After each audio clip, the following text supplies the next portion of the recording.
Hey, we're in week 7. Can you believe we're in chapter 14 of the book of Acts? Man, maybe for some of you guys, this is the first time you've ever read through like an entire book of the Bible. And I love that because as God calls us to follow him, knowing and loving his word is a really important piece of that. And so I think it's really cool that for many people, this is the first time they've ever had the opportunity to go from chapter 1 to, in this case, chapter 28, all the way through the book of the Bible. And I just want to encourage you, you're at chapter 14. Keep going, don't stop. Man, this is really, really cool that as a church, we're reading through a book of scripture together.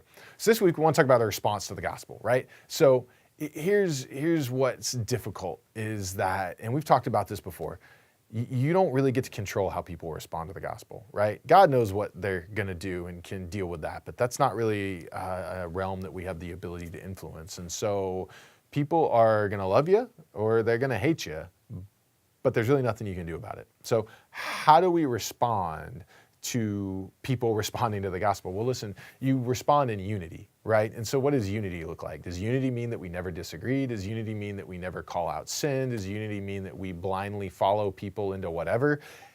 It doesn't. Ultimately, what unity means is that we love each other and put each other first. So you can be for someone, you can support someone and disagree with things that they're doing, right? But the way in which you go about that's really important.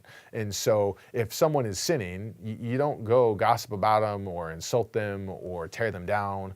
That's not living in unity. What Scripture says is you go to them and you say, hey, I see this sin in your life and I'm concerned, right? And so as we see the gospel play out and people respond to that differently, listen, there's going to be times in all of our lives where we're not going to be perfect.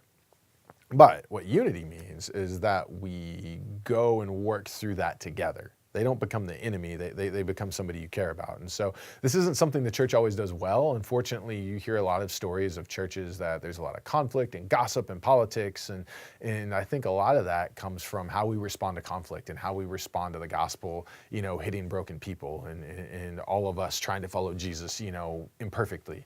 And so as we do that, the challenge for us as a church is what does it look like to really be thoughtful about how we engage people in their sin? How do we engage people in disagreements? How do we kind of work through that in a way that keeps unity? I think that's really important for us. And as we unpack that, I would just encourage you guys to lean into those conversations. Stop the gossip, stop the judgment, stop the clickiness. We don't do that because the New Testament church doesn't do that, right? Jesus doesn't do that. And so for a lot of you guys, you really need to rethink how you engage people calling sin out in your life. You need to rethink how you call sin out in people's life. And we need to be able to do it in a way that keeps unity with each other.